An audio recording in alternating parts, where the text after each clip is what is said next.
Iran যুদ্ধ নিয়ে এবার প্রকাশ্যেই চাপের মুখে মার্কিন প্রেসিডেন্ট ডোনাল্ড ট্রাম্প। যুদ্ধ দীর্ঘায়িত হলেও কিভাবে এর ইতি টানা হবে তা নিয়ে হোয়াইট হাউস ও পেন্টাগনের শীর্ষ কর্মকর্তাদের মধ্যেই তৈরি হয়েছে গভীর মতবিরোধ। এমন পরিস্থিতিতে ক্ষুব্ধ হয়ে নিজের উপদেষ্টাদের উপর চড়াও হয়েছেন ট্রাম্প, এমনটাই দাবি করেছে মার্কিন সংবাদ মাধ্যম এনবিসি নিউজ।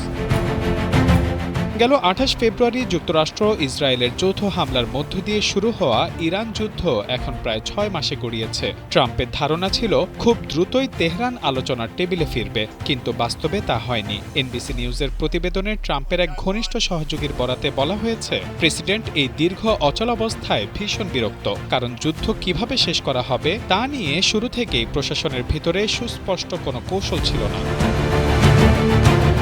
আরেক মার্কিন কর্মকর্তার ভাষ্য, এতদিন পরও ইরান নীতি নিয়ে প্রশাসনের শীর্ষ পর্যায়ে কোনো ঐক্য নেই। সামরিকভাবে কিছু সাফল্য এলেও স্পষ্ট রাজনৈতিক দিক নির্দেশনার অভাবে যুক্তরাষ্ট্র কৌশলগত সংকটের মুখে পড়ছে। এমনকি সম্প্রতি জাতীয় নিরাপত্তা বৈঠকে ক্ষুব্ধ হয়ে ট্রাম্প উপদেষ্টাদের উপর চিৎকার করেন এবং অশালীন ভাষাও ব্যবহার করেন বলে দাবি করেছে এনবিসি। তবে হোয়াইট হাউস এই তথ্য পুরোপুরি অস্বীকার করেছে। প্রেস সেক্রেটারি ক্যারোলিন লেভিট বলেন, প্রেসিডেন্ট তার টিমের উপর পূর্ণ আস্থা রাখেন এবং চূড়ান্ত সিদ্ধান্ত তিনিই নেন। একই সঙ্গে তিনি জানান, ইরান সমঝোতা ভঙ্গ, মার্কিন সেনা হত্যা এবং হরমুজ প্রণালীতে হামলা বন্ধ না করা পর্যন্ত যুক্তরাষ্ট্রের অবস্থান বদলাবে না। পেন্টাগনও জানিয়েছে, প্রেসিডেন্টের নির্দেশ বাস্তবায়নে তারা লকড অ্যান্ড লোডেড, অর্থাৎ যে কোনো মুহূর্তে প্রস্তুত। এদিকে এনবিসির দাবি, প্রশাসনের ভেতরে এখন দুটি স্পষ্ট শিবির তৈরি হয়েছে। প্রতিরক্ষা মন্ত্রী পিট হেগসেতের নেতৃত্বে এক পক্ষ, যাদের অবস্থানের সঙ্গে ইসরায়েলের প্রধানমন্ত্রী বেনিয়ামিন নেতানিয়াহুরও মিল রয়েছে। তারা ইরানের উপর সামরিক চাপ আরও বাড়াতে চায়। অন্যদিকে ভাইস প্রেসিডেন্ট জেডি ভ্যান্স ও joint chief of staff Dan Caine সতর্ক অবস্থানে রয়েছেন।